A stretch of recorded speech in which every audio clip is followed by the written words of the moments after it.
नमस्कार। आज हम बात करने वाले हैं भारत से जुड़ी कुछ ऐसी हालिया डेवलपमेंट्स की जिनकी चर्चा पूरी दुनिया में हो रही है। इसमें टेक्नोलॉजी भी है जो फाइनेंस की दुनिया बदल रही है और हमारी सांस्कृतिक विरासत भी है जिसे ग्लोबल लेवल पर एक नई पहचान मिल रही है। तो चलिए सबसे पहले बात करते हैं एक ऐसी बड़ी खबर की जिसने पूरी फाइनेंशियल दुनिया में हलचल मचा दी है। जी हाँ, बिल्कुल सही।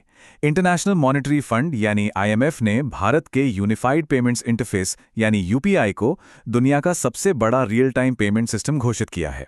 मतलब जितने ट्रांजैक्शंस यहाँ होते हैं उतना कहीं नहीं। पर यह सिर्फ एक टेक्निकल अचीवमेंट नहीं है, ये असल में फाइनेंशियल इंक्लूजन की तरफ एक बहुत बड़ा कदम है जो डिजिटल पेमेंट्स में भारत को एक ग्लोबल लीडर बनाता है। और ये जो टेक्नोलॉजी में लीडरशिप है ना, ये तो बस कहानी का एक छोटा सा हिस्सा है।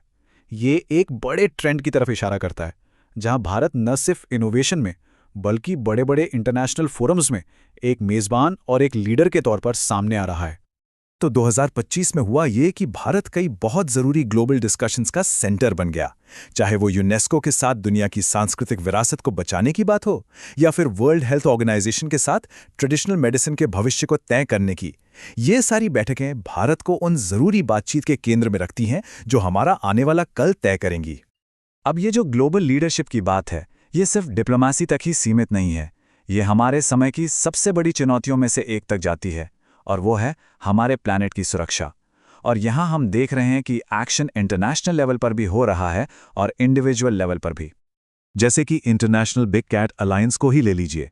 ये पहल भारत ने 2023 में प्रोजेक्ट टाइगर के 50 साल पूरे होने पर शुरू की थी और हाल ही में रूस इसका 19वां सदस्य बना है। इससे दुनिया के सबसे शानदार शिकारी जानवरों को बचाने की इस मुहिम को और भी ज्यादा मजबूती मिली है। तो इस अलायंस का मकसद क्या है? बिल्कुल साफ है, दुनिया भर में इन 7 बड़ी बिल्लियों की प्रजातियों को बचाना। बाघ और शेर से लेकर जगुआर और प्यूमा तक, ये एक कोशिश है कि इन शानदार जानवरों को आने वाली पीढ़ियों के लिए सुरक्षित रखा जा सके। और यही जो साथ मिलकर काम करने की स्पिरिट है ना, वो हमें हाल ही में हुई यूनाइटेड नेशंस एनवायरनमेंट असेंबली में भी देखने को मिली। वहां दुनिया भर के देश एक साथ आए ताकि ग्लोबल एनवायरनमेंट का एजेंडा तय किया जा सके। इससे बिग कैट अलायंस जैसी पहलों की अहमियत और भी बढ़ जाती है। तो एक तरफ भारत दुनिया की प्राकृतिक विरासत को बचाने में मदद कर रहा है, तो वहीं दूसरी तरफ उसकी अपनी सांस्कृतिक विरासत को भी दुनिया भर में सराहा जा रहा है। और इसी से जुड़ा एक बड़ा ही दिलचस्प सवाल उठता है। सोचिए, एक सदियों पुराने त्योहार और एक मॉडर्न साड़ी में भला क्या कॉमन हो सकता है? जवाब है ग्लोबल रिकॉग्निशन।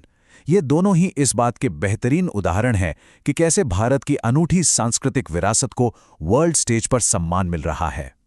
और ये हम सब के लिए एक बहुत ही गर्व की बात है कि दिवाली के त्योहार को ऑफिशियली यूनेस्को की इस बेहद प्रेस्टीजियस लिस्ट में शामिल कर लिया गया है। अब दिवाली भी कलकत्ता की दुर्गा पूजा और गुजरात के गरबा जैसे कल्चरल खजानों की लिस्ट में शामिल हो गई है, जिन्हें उनके सांस्कृतिक महत्व के लिए दुनिया भर में पहचान मिली है। तो ये समझना बहुत ज़रूरी है कि इसका मतलब क्या है। देखिए, यूनेस्को की ये जो लिस्ट है, ये किसी इमारत या मॉन्यूमेंट के बारे में नहीं है। ये उन जीती जागती परंपराओं, स्किल्स और कल्चरल प्रैक्टिसेस के बारे में है जो किसी भी कम्युनिटी की पहचान होती हैं। अच्छा, इन कल्चरल जीतों के साथ साथ इस साल भारतीय मूल के कई लोगों ने भी अपने कमाल के काम के लिए खूब सुर्खियां बटोरी हैं और उन्हें बड़े सम्मान भी मिले हैं। सबसे पहले बात करते हैं एक्ट्रेस रवीना टंडन की, जिन्हें पेटा इंडिया ने पर्सन ऑफ द ईयर चुना है। ये अवार्ड उन्हें एनिमल राइट्स और वाइल्ड लाइफ की सुरक्षा के लिए लगातार काम करने के लिए दिया गया है। उन्होंने हमेशा बेजुबानों को आवाज़ देने के लिए अपने प्लेटफॉर्म का इस्तेमाल किया है। वहीं टेक की दुनिया की बात करें तो भारतीय मूल के यूट्यूब सीईओ नील मोहन को टाइम मैगजीन ने सीईओ ऑफ द ईयर का खिताब दिया है। ये सम्मान बदलते डिजिटल मीडिया के दौर में उनकी शानदार लीडरशिप को सलाम करता है।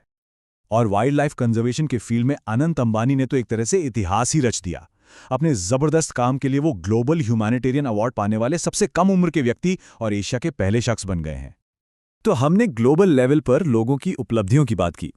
अब जरा लोकल प्रोडक्ट्स की तरफ चलते हैं, जिन्हें अब अपने एक खास पहचान मिल रही है। ये पहचान है उनके यूनिक क्राफ्ट और ऑथेंटिसिटी की। ये पहचान मिलती है ज्योग्राफिकल इंडिकेशन या जीआई टैग के जरिए। अब ये जीआई टैग क्या है? इससे आप एक तरह से ऑथेंटिसिटी की मोहर समझिए, एक गारंटी कि कोई प्रोडक्ट अपने खास इलाके की विरासत और क्वालिटी को समेटे हुए है। और हाल ही में जो जीआई टैग्स दिए गए हैं उनसे पता चलता है कि इसमें कितनी जबरदस्त डाइवर्सिटी है। सोचिए, तमिलनाडु की बारीक कारीगरी वाली उरैयूर कॉटन साड़ी और खुशबूदार थुय्यमपल्ली चावल से लेकर ग्वालियर के यूनिक सैंडस्टोन्स तक, हर एक टैग भारत के रीजनल विरासत के एक हिस्से को प्रोटेक्ट करता है। तो इन सब बातों का मतलब क्या है? डिजिटल पेमेंट्स में दुनिया को लीड करने से लेकर हमारी कल्चरल हेरिटेज को मिल रहे सम्मान और हमारे लोगों के इनोवेशन तक एक पैटर्न बिल्कुल साफ नजर आता है। वर्ल्ड स्टेज पर भारत का प्रभाव लगातार बढ़ रहा है। अब सवाल ये है कि भविष्य में भारत दुनिया के साथ और क्या साझा करेगा।